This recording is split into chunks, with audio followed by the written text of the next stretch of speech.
দেখতে দেখতে জগদ্ধাত্রী পুজো হয়ে গেল। 1 মাসের মধ্যে সব পুজো শুরু হলো, আবার সব পুজো শেষও হয়ে গেল। আবার সেই 1 বছরের অপেক্ষা। তো হ্যালো ফ্রেন্ডস, কেমন আছো তোমরা সবাই? আশা করি খুব ভালো আছো। আমিও ভালো আছি। সকলকে শুভ বিজয়া দশমীর প্রীতি, শুভেচ্ছা ও ভালোবাসা জানিয়ে শুরু করলাম আজকের ব্লগটা। তো আজ হচ্ছে নবমী, বৃহস্পতিবার। সকাল 6:35 বাজে। উঠে দেখছি আকাশটা পরিষ্কার, কারণ আগের দিন এত বৃষ্টি হয়েছে মণ্ডপে পুরো কাদা হয়ে গেছিল। দেখলাম জানলাটা খুলে আকাশ পরিষ্কারই আছে। তো আমি ভাত একদিকে, চা একদিকে বসিয়ে দিয়েছি। আর কিছু কিছু খাবার রান্না করা ছিল, যেমন ডাল রান্না করা ছিল, আর চিকেনও রান্না করা ছিল। আর আমি কালকে না ওই থোর নয় ঠিক মোচা রান্না করেছিলাম। মোচার যে ডান্ডিটা থাকে, মোটা ডান্ডিটা, ওটাই না কুচি কুচি করে কুচিয়ে নুন হলুদ দিয়ে সেদ্ধ করে রেখেছিলাম রাত্রিবেলা। ভালো করে রান্না করলে এটাও কিন্তু খুব দারুণ লাগে খেতে। ওটাই সিদ্ধ করে রেখেছিলাম, এখন রান্না করব। আর মাছটাও জলে ভিজিয়ে দিলাম। মণ্ডপে পুজো হচ্ছে, শোনা যাচ্ছে। অনুষ্ঠানের জন্য ছাতু খুলতে খুলতে দেখি আমার গ্যাস বন্ধ হয়ে গেছে, মানে গ্যাস শেষ। এখন এই গ্যাস লাগাবো। তারপরে সিলিন্ডারটা লাগিয়ে নিলাম, লাগিয়ে চাটা ছেঁকে নিলাম। চাটা খেয়ে নি, ফিল্টারে আবার জল ঢাললাম। এটা কি বলতো, এটা থোড়ও না মোচাও না, এটা হচ্ছে মোচার যে ডান্ডিটা থোড়ের মতন, ওইটা কিন্তু ওইটা রান্না করছি। তো ধনে পাতা থাকলে ভালো হতো, যাই হোক করে দেখি। ভালো লাগে, এটাও ভালো লাগে খেতে। তো আমার হাজব্যান্ড বলছিল এটা রান্না করো, হলো ঠিক আছে, এটাই করছি। সোনু আবার খেতে চায় না। তো আমরা সবাই ভালোবাসি থোড় খেতে, মানে ভাড়ালি যেটা, এটাও রান্না করি, এটাও ভালো লাগবে, খারাপ লাগবে না। এদিকে ডালটা গরম করে নিয়েছি, চিকেনটাও গরম করে নিয়েছি। মোরটা তো নামিয়ে নিলাম, রান্না করা হয়ে গেছে। সোনুকে একটু দিয়ে দেব, আমার মনে হয় না ও খাবে, হয়তো ফেরতি নিয়ে চলে আসবে। শান আবার কিন্তু খেতে ভালোবাসে এগুলো। যাই হোক দিয়ে দিলাম, আর একটু ফল, ছোলা বাদামও দিয়ে দিলাম। ও চলে যাওয়ার পরে তারপরে আমি মাছ বসিয়েছি। মাছটা পুরোটাই রান্না করে রাখবো, ফুলকপি আলু দিয়ে ঝোল করব, মানে রসা রান্না করব আর কি। তো আজকে কালকে 2 দিন হয়ে যায়, এইভাবেই করব। ফুলকপিটা হালকা ভাপিয়ে নিয়ে তারপরে ভেজে নিলাম। আর এদিকে সোনুও চলে গেছে, আর সোনুর বাবা গেছে একটু টিফিন কিনে আনতে। আমি বললাম সকালে টিফিনে কী খাবে, ব্রেকফাস্টে বলে কি পেটাই পরোটা খাবো, সেরা পরোটা, তাই আনতে গেছে। কি অবস্থা, চেয়ারে মেয়ারে পড়ে একাকার হলো। মানে একটা কন্টেনার নিয়ে যেতে পারতে, তা না, আনতেই যখন যাবে। আর আমারও মনে নেই।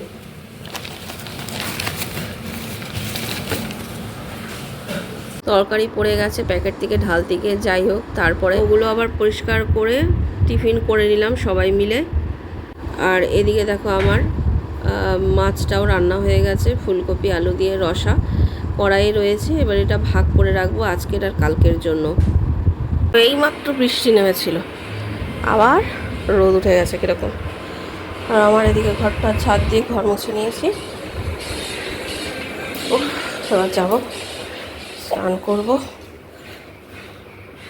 তো আজ তো বৃহস্পতিবার, এই জন্য আসন টাসন পরিষ্কার করে আমি সব ঠাকুরের কাপড় টাপড় খুলে নতুন করে কাপড় পরিয়ে স্নান করিয়ে তারপরে কিন্তু পুজো করেছি পাঁচালি পরে। গত সপ্তাহে তো অনেক দেরি হয়ে গেছিলো বলে ঠাকুরের কাপড় টাপড় খুলতে পারিনি, এই সপ্তাহে খুলে দিলাম। এর জন্য আবার দেখো কি মেঘ করে এসছে।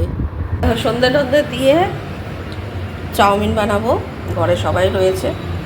ডিম দিয়ে এই যে চাউমিন সিদ্ধ করে নিলাম, আর এখানে স্যালাড কেটে নিয়েছি, শসা পেঁয়াজ। দেখো আমার চাউমিন হয়ে গেছে।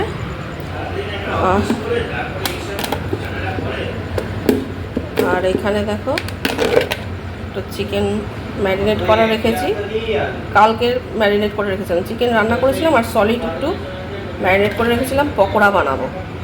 এই পকোড়াগুলো ভাজছি। শান আবার একটু বেরোচ্ছে, সোনু চলে এসছে। তো আমাদের বাড়িতে আজকে অতিথি এসছে। আমার শাশুড়ি মা, আমার হাজব্যান্ড ছুটি বলে বাড়িতে আছে। তো তো আমার শ্বশুর বাড়িরই রিলেটিভেরা তো একবার বলেছিল আজকে আসবে, আবার বললো যে না আসবো না। তো আমার হাজব্যান্ড ফোন করে বললো না আজকে আমরা বাড়িতে আছি, আয় তোরা। ওই চাউমিন করেছিলাম, চাউমিন দিলাম, পকোড়া দিলাম। তো সোনু চলে এসে, সোনু এসে আবার প্রণাম করলো, আর শানও আগে করেছে। তো আমার শাশুড়ি মা মণ্ডপে গেছিলো, ওরা আসার পর আমার হাজব্যান্ড আবার ওদেরও নিয়ে গেছিলো মণ্ডপে। তা ওরা সন্ধ্যা আরতি দেখে প্রসাদ পেয়ে ঘরে এসছে। তো সন্ধ্যেবেলা টিফিন করে তারপরে আবার চা করলাম, তারপরে অনেকক্ষণ আমরা গল্প করলাম। তারপরে বললো না আমরা আসি, এইবার অনেক রাত হয়ে গেছে। তো এনারা খুব একটা দূরে থাকে না, আমার বাপের বাড়ি আর আমার শ্বশুর বাড়ি মাঝামাঝিতে এরা থাকে। বলেছিলাম রাতের খাওয়া দাওয়া করে যেতে, বললো না না এবার চলে যাব, আবার আরেকদিন আসবো, অনেক রাত হয়ে গেছে। গল্প করতে করতে যে কখন সময় চলে গেছে বুঝতেই পারিনি। তো আমার হাজবেন্ড আবার ওনাদের একটু এগিয়ে দিয়ে আসলো, আর আমিও এদিকে চলে আসলাম রাতে কি রান্না করব সেই জন্য। আর সব খাওয়া হয়েছে, বাসনগুলো পড়ে রয়েছে, বাসনগুলো মাজতে হবে। তারপরে সোনু অফিস থেকে এসছে, সে লাঞ্চ বক্সগুলো রয়েছে, সব কিছু মেজে ঘষে রাখতে হবে। আর মণ্ডপে বাচ্চাগুলি কি দৌড়াদৌড়ি করছে, আর এত আনন্দ ওদের। দেখো ফ্রেন্ডস, গল্প করতে করতে কখন যে সময় চলে যাচ্ছে বোঝাও যায় না। 10টা বাজে। তো বললাম যে রাতের খাওয়া দাওয়া করে যাও, বললো না বাড়ি যাবো, হ্যাঁ বাড়ি গিয়ে খাবো। তা লাস্টে একটু মিষ্টি টিষ্টি দিলাম। তো যাই হোক, এখন তো আমার প্রচুর বাসন হয়ে গেছে, বাসনগুলো মাজবো। সোনো টিফিন বক্স রয়েছে, তারপরে টিফিনের বাসন, চায়ের বাসন, অনেক বাসন হয়েছে। বাসন টাসন মাজবো, আর খাবার রয়েছে ওদিকে, দেখি ওরা কি খায়। চিকেন রয়েছে, দুপুরকার মাছ, ডাল, তারপরে থোড়, ওইগুলো সবই রয়েছে। ওইগুলো এখন আর খাওয়া হবে না, ওইগুলো কালকের জন্যই রেখে দেবো। আর ছেলেরা যদি চিকেনটা খায় তো বার করবো। আমার হাজব্যান্ড দেখি কি খাবে। শাশুড়ি মায়ের জন্য একটা কিছু করতে হবে, ভাতও রয়েছে কিছুটা, দেখি রুটি করবো আর কিছু করবো। বাসনগুলি আগে মাজি, 10:30 বাজে। দেখো বাসন টাসনগুলো মেজে এই যে বসিয়েছি।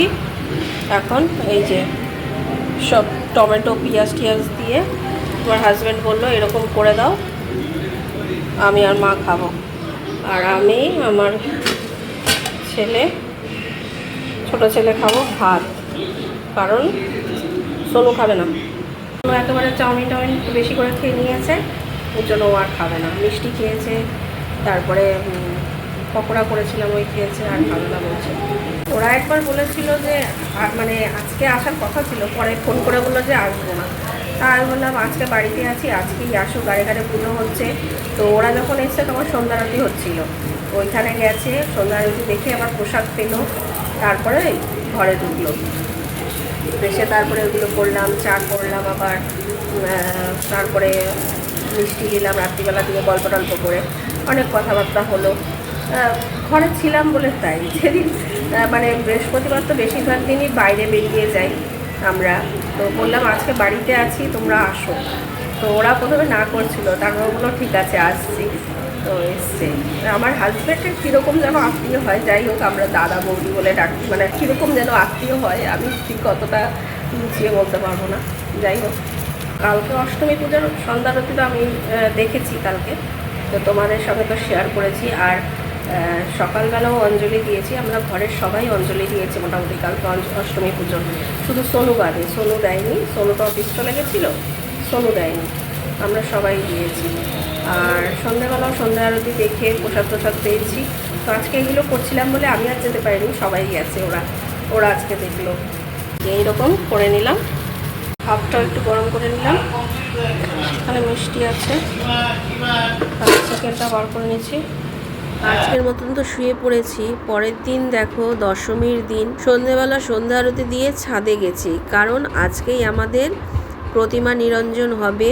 সন্ধেবেলা বরণ টরণ হয়েছে, যারা বরণ করেছে। আমি যাই না জগদ্ধাত্রী পুজোয় বরণ করতে, আমি মা দুর্গাকেই বরণ করি। একই তো মা, রূপ নয় আলাদা আলাদা। তো জগদ্ধাত্রী পুজোয় আমার যাওয়া হয় না। বরণ টরণ সেরে সব ব্যান্ড বাজনা সব চলে এসছে, এখন সব ভাসানে যাবে, ওই জন্য প্রতিমাকে তুলতে হবে, গাড়িও চলে এসছে, আর সবাই ভাসানে যাবে, আনন্দ করছে। সোনু আসবে, একটু পরেই চলে আসবে। আর শানও বলছে যে আমারও যেতে ইচ্ছে করছে। কোনোবার আমরা যাই না ভাসানে, কারণ ভাসানে গেলেই একটা না একটা ঝামেলা হয়, এই জন্য আমার হাজব্যান্ড প্রত্যেকবারই বলে না তোমরা কিন্তু কেউ যাবে না, আমাকেও যেতে দেয় না আর ছেলেদেরও যেতে দেয় না, আর ও তো যাই না, দোকানে থাকে যেহেতু। কিন্তু ভাসানে এই আনন্দ দেখে না, এই যে ব্যান্ড বাজছে, সবাই আনন্দ করে নাচানাচি করছে, এগুলো দেখে শান বলছে যে আমার যেতে ইচ্ছে করছে। তবে সোনু কখনো বলে না যে আমি যাব বা কিছু, শানও বলে না, তবে ওর নাকি এইবার খুব ইচ্ছে করছিল যেতে। যাই হোক, বোঝানোর পরে ও বুঝলো, তো ও আর বায়না করেনি যাওয়ার জন্য। যাই হোক, ও উপরে আছে আমার সঙ্গেই, সবাই যাওয়ার জন্য প্রস্তুতি নিচ্ছে। তবে পরে শুনলাম সত্যি সত্যি নাকি ঝামেলা হয়েছে। আর পাশেই পুজো হচ্ছিল, তো এতদিন মাইক বাজছিল, গম গম করছিল, বাচ্চা কাচ্চার আওয়াজ, সব মন্ত্র পাঠ করার আওয়াজ। এখন মা চলে যাচ্ছে, মা জগদ্ধাত্রী আবার 1 বছর পর আসবে, আবার যেই কে সেই হয়ে যাবে। তবে একটা কথা ঠিক, কি জানো তো, পুজো চলে গেলে যেরকম মন খারাপ হয়ে যায়, আবার নতুন করে 1 বছর পর পুজো আসবে সেই সময়ের অপেক্ষার যে আনন্দ, সেটা দ্বিগুণ হয়ে যায়। পুরনো স্মৃতি চলে গেলেই তো নতুন ভালো কিছুর জন্য অপেক্ষার আগমন ঘটে। সেটা যে কতটা আনন্দের, সেটা মুখে না বললেও আমরা মনে মনে কিন্তু আমাদের খুব ভালোই লাগে যে পুজো আসবে। চলে গেলে যেরকম একটা খারাপ লাগে, আসবে সেটার কিন্তু একটা দ্বিগুণ আনন্দ থাকে। বলতে বলতে প্রায় 1.5 থেকে 2 ঘন্টা পর প্রতিমা নিয়ে ওরা শোভাযাত্রা শুরু করেছে। তো একে একে সবাই আগে চলে যাচ্ছে, পরে প্রতিমা বার করেছে। দেখো কতটা ভিড় হয়েছে। মা গো, তুমি ভালো থেকো, সবাইকে ভালো রেখো, আসছে বছর আবার যেন আমাদের মধ্যে এভাবেই তুমি এসো। তো প্রথমেই তো তোমাদের বলেছিলাম যে এটা আমাদের পাড়ার পুজো নয়, কিন্তু এটা বেশ কয়েকটা বাড়ি মিলে আমাদের এই মাঝখানে পুজো করা হয়। তবে পাড়ার পুজো হয়েছে 2-3 বছর ধরে, এই পুজোটা দেখে তারাও করছে, না হলে আমাদের পাড়ায় কিন্তু এই জগদ্ধাত্রী পুজো কোনোদিনই হতো না। দুর্গা পূজা, কালী পূজা হয়, তো আমাদের পাড়াটা তো বিশাল বড়। এখন রেশারেশি করে এই জগদ্ধাত্রী পুজোটা ভাগ হয়ে গেছে। যাই হোক, সবাই মিলেমিশে যাতে এক জায়গাতেই পুজো হয়, সবার ভিতর থেকেই যেন এই হিংসা বিদ্বেষ মুছে গিয়ে আবার সব এক হয়ে যেতে পারে, সেটাই দেখো মা তুমি। তো আজকের মতো ফ্রেন্ডস, ভিডিওটা এখানেই শেষ করছি। আবার দেখা হবে নতুন আরেকটা ভিডিওর সঙ্গে। ততক্ষণ পর্যন্ত খুব ভালো থেকো, সুস্থ থেকো, আর ভিডিওটা ভালো লাগলে অবশ্যই একটা লাইক করে দিও, আর চ্যানেলটাকে সাবস্ক্রাইব করে দিও। আসছে বছর আবার হবে। জয় জগদ্ধাত্রী মাইকে জয়। শুভরাত্রি, টাটা।